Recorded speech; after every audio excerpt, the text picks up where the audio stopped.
Chris, thank you as always for joining us here on WION. The first test of Joe Root's captaincy career, it was supposed to be a stern examination against the South Africans, but the result at Nottingham aside, his team has passed it with flying colours.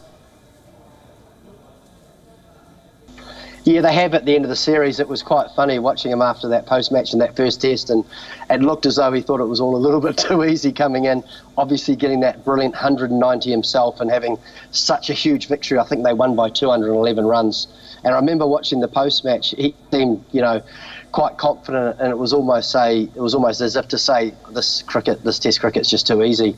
But as we know, the second test, things changed pretty quickly for him. So he got a great indication of how we know that cricket is such a great leveller. England's all-round depth, Chris, has kept them in great shape over recent years, and no one typified that better over the course of this series than Moeen Ali. More than 250 runs, 25 wickets, makes him only the 8th player to do so in Test history and the first Englishman not called Ian Botham to achieve such a staggering feat. Yeah, it was an incredible feat. I mean, we've seen how capable he is with the bat, and you'd say if he scored 252, you'd say, oh, that's reasonable, because he is a very, very good player and he's got some useful runs for England. The thing that really surprised me, and I think more so than me with the South Africans, if they said Moeen Ali's going to take 25 wickets in a 4-match Test series against you in England, I think you'd say South Africa would say, you've got to be joking. But he bowled superbly, and that was the real surprise for me. As I said, the runs were very important, and he played some very important innings, but you expect that from him because we've seen it before. But the real surprise was the 25 wickets. The leading wicket taker, and as you said, it hasn't been done very often where someone scored 250 runs and 25 wickets, and he thoroughly deserved the man of the series. And he, at the end of the day, was a big part of the difference. Now, this is a team, Chris, which already has Ben Stokes, possibly the best all-rounder around in world cricket today. To have Ali now contributing the way he is adds so much to a side which already boasts of great depth in both departments and potentially makes them one of the most complete teams around world cricket, don't you think? Oh, it definitely does. We know how world-class Ben Stokes is an all-rounder, and it's such a great thing for England to have a quality spinner as well. I mean, just those figures from his bowling alone would have been enough to say that's a phenomenal series, taking out his batting. So, that will give England a lot of confidence in the series that they've got coming up, that they know now, because before the series, for me, they very much used him as a part-timer. They brought him on as a guy that could break partnerships. But I think he showed in this series, if you give him the bowling and the support and the batters can score the runs, he's got the ability to take big wicket hauls. And I mean, 25 wickets, phenomenal. Another pleasing aspect surely was the performance of James Anderson. He's had his trouble with injuries of late. Age, of course, is catching up. But 20 wickets against a quality South African batting lineup shows he's still some way from being done.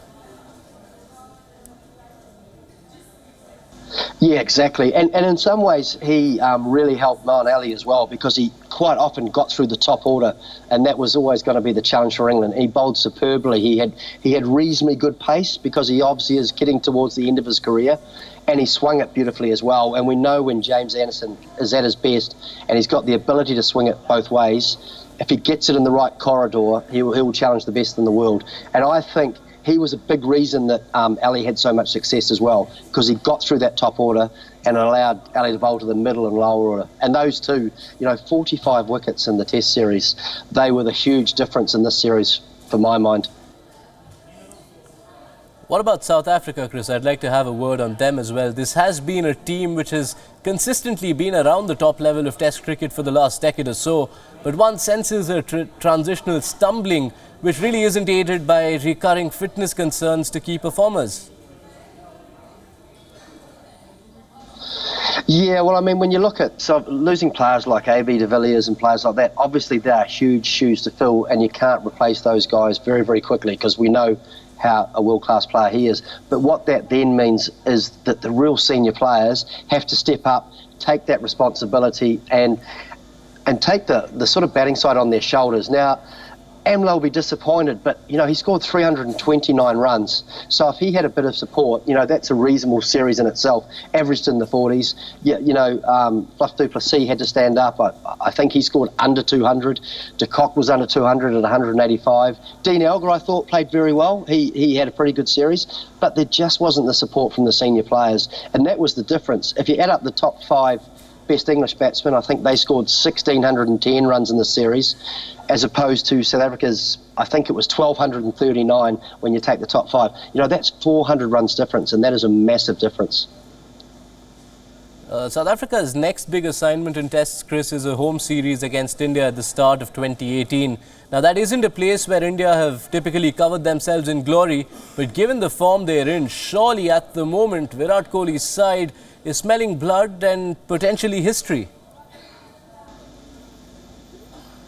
Yeah, they're a fantastic series, that Indian side. Every time I see them, and I know they've just obviously absolutely smashed Sri Lanka, where they were disappointed, and India played brilliantly. You know, just the amount of runs they scored and just put the pressure on Sri Lanka. The thing is, you've got to be very careful of a wounded South Africa. You know, they're going to go back home. We know how difficult they are at home. And from India's point of view, they've played obviously quite a lot of cricket in recent times at home and in subcontinent conditions. So they know going to South Africa is going to be a completely different environment. There's going to be different conditions. So, look, India are on top of their game, and South Africa are going to be very, very pushed very hard to, for me at the moment, even challenge them, let alone try and take them on. But I know India will be very wary that they need to, once they get to South Africa, they've got to acclimatise as quickly as they can. When they get the opportunity, those top 5 and 6 have just got to put mountains of runs against South Africa, and then I think it's going to be a bridge too far for South Africa.